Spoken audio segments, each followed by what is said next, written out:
In 1939, so then we had the Second World War coming, and unfortunately it was a really hard period for the company, for everybody. There were no money, there were no sales, it was very hard for them to pay for the patent, again, which costed more money. So during the war they could not renew the patent, and this is why from that time all the other coffee machines makers they started to use this, and it became the standard for everybody. But the Marzocco is the first company that introduces this in the market. So then we have important steps of the coffee business in the 50s with the level machine. Okay. This is the period with the level machine in the 50s. This system of piston, a piston which is activated by a spring, which gives more power,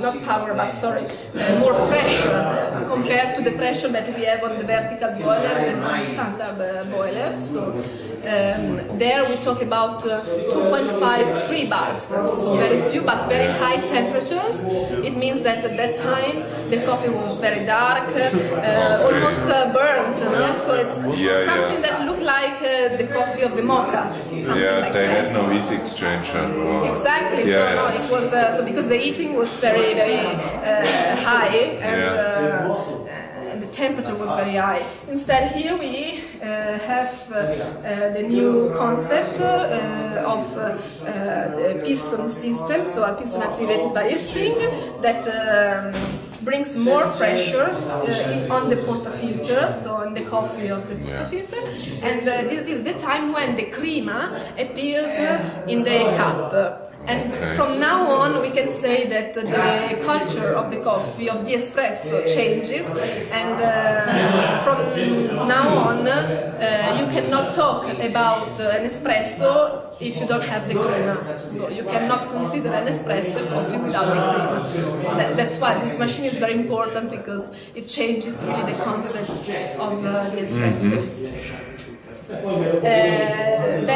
So after the level machine, so we introduce, of course, like other coffee makers, so coffee machines makers, some other standard features, which are the rotary pump outside, which this is in the 60s, and it's a manual system, a mechanical system, and the rotary pump outside. No, and then we go to a next step, very important for the history of La Marzocco and for the world. It is in 1969, and we have the first GS3. This is the GS machine, sorry. The GS machine is the first machine with the dual boiler technology. So, in the 60s already? 69. This is the 69, so until the 69 La Marzocco has one boiler, like everybody. So, and in the 60s, more or less, all the machines, they have same characteristics. So they have same pressure, because they all use the pump, the rotary pump. So they have the mechanical and the automatic system. They are horizontal and with one boiler. Exactly. And so. And? Stainless too. No, this is with stainless, but I mean in general. So now, at this stage, at this step of the coffee industry, the Bambi brothers, they wanted to do something more, so to create something new in order to give and to be focused on a better quality, to give better quality to the cup.